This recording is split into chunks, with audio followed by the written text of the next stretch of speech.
Just a quick one before we get into today's video, guys. We have got a lot of Liverpool t-shirts available on our website, so do browse the collection by going down into the link in the description or go into copiclothing.com. Let's get into today's video. And hello everybody, welcome back to the channel, guys. I hope you're all well. Before we do get into today's video, as always, please do smash that like button and subscribe to the channel for daily Liverpool content. Okay, so I hope you're enjoying yourself, Liverpool fans, after we did announce earlier on today that Liverpool have secured their first signing of the window. That, of course, being Alexis McAllister from Brighton and Hove and Albion. Yeah, an interesting, really exciting signing on that regard. We've been knowing about this for a couple of weeks. It's been building up in the background, but as I said, Liverpool got that deal done. That will be officially announced over the next couple of days, which, yeah, very exciting stuff indeed. But it isn't the last signing that's going to happen this window. Liverpool are going to be very busy from start to finish. It's not going to be like last season where Liverpool secured 3 signings in June, and then after the whole of July and August, they were twiddling their thumbs thinking, no, we need more signings here. It's not going to be the case this season. There's going to be a lot of players coming in through the door and some a fair few players also going out of the door. So yeah, we're going to be very busy with transfer news. So do, as I say, subscribe to the channel if you haven't already. Today, guys, we're going to be going through a good bit of news. Liverpool could be set to hijack Newcastle United's primary transfer target this summer after recent reports. We've got a bit of a KD Gordon update. We're going to go through some other bits and pieces with regards to transfer news. And then, of course, I want to sit and touch upon the Europa League for next season and explain to you guys, because there has been a lot of changes since Liverpool were last in the competition, so we'll discuss that towards the end. But yeah, let's go straight into it, guys. Gabri Veiga, yes.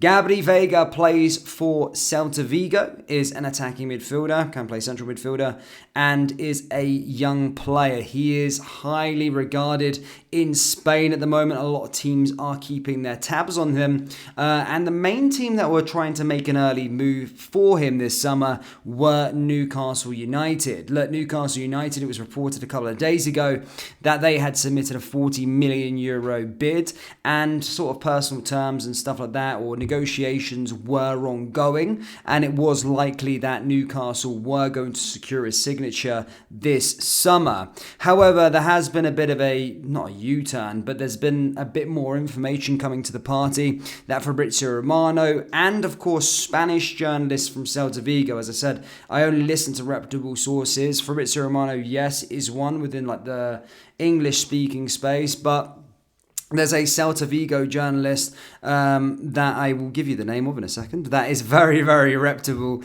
And he has basically confirmed that Liverpool have entered the race for Gabri Veiga, which is very exciting stuff indeed. Now, Gabri Veiga, as I said, is highly touted about in Europe. A lot of teams are interested in acquiring his services this summer. And as I said, Newcastle were the team that were leading the race. But, as I say, journalists are stating that Liverpool have entered the race and are leading the race as things stand. Some state contact has been made. Some state that Jurgen Klopp has spoken with the player, but then again, some also state that conversations have not been had yet. So, as I say, take that bit with a pinch of salt. But what I can confirm to you is that Liverpool are very much interested. Now, the journalist I was talking about, was Oscar Mendes. He is very reputable within Spanish football, but mainly with the Celta Vigo space. He kind of one of the Paul Joyces, if you like, of the Merseyside stuff. He's like the one for Celta Vigo.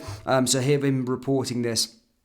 That is very interesting with that regard. As I said, the states that Liverpool are leading the race, and Fabrizio Romano did follow that one up, but his reports claimed that Liverpool hadn't entered negotiations as of yet, but did claim interest, or heavy interest, was there. So, yeah, Gabri Veiga, obviously, just for those of you that haven't heard of him, he's, as I say, plays for Celta Vigo, has had a fantastic term this season as well. As I said, he's played 36 26 games within the division, scored 11 goals. So he's a goal-scoring midfielder, 4 assists, and as I said, is highly regarded within Spain and now European football. He's been there for a couple of years, and his current market value is around 30 million euros. But the fact that Newcastle had a sort of agreed terms, if you like, or agreed a fee of 40 million euros goes to suggest just how much he'd probably cost this summer. But this one's a really exciting one. Maybe you guys, if you haven't heard of him, do a bit of research, but he looks like a player that would certainly fit into the mold. Definitely one for the future as well. So yeah, Gabriel Veiga is apparently at the is Liverpool apparently leading the race, for Gabriel Veiga, potentially hijacking the deal away from Newcastle United. Now, other news, guys, is Katie Gordon. Obviously, he's been away from the Liverpool camp for 16 months with his injuries. Obviously, highly regarded youngster, shocking injury. But now it looks like he is going to be returning soon. There's a timeline that he should be on his way. So, yeah, good stuff for Katie there. I'm not sure if he will be a part of Jurgen Klopp's plans straight away, but it might take a little bit of time getting going. But as I said, he is returning very, very soon. Now, the Europa League. Look, the Europa League this season, a lot of fans being slightly underwhelmed. I'm more of on the opinion I think it's a great competition. And it's different to when the last time Liverpool played in there. As I say, when Liverpool fell into the Europa League, you first straight away seen the memes going, do you know when that rapper's sort of saying random things, and it's like Liverpool in the draw for the Europa League, and there's these random places, Kazakhstan away, and all this sort of stuff. But I'm basically just here to say to you, yes, 2 years ago, the Europa League actually went under a revamp, and they kind of cut the group sizes down. And there was only 32 teams involved in the competition. And those teams where people go, oh, you know, Kazakhstan away and all the rest of it is in the Europa Conference League. That's the one where the sort of teams you don't really know anymore. So that is where you go now. But it has changed, as I said. Back in the day, first and second would jump into the round of 32, round of 16, quarterfinals, semis, then final, and that was the competition outlay. However, nowadays it's obviously first and second. First and second qualify into the next round, but first gets a bye to the round of 16. So if you win your group, you go straight to the round of 16. Now, second, if you finish second in your group, you go into the round of 32, but they named it the round of 16 playoff. The round of 16 playoff round. So second place will then play a third place Champions League team for a place in the round of 16 in the Europa League, and then the round of 16.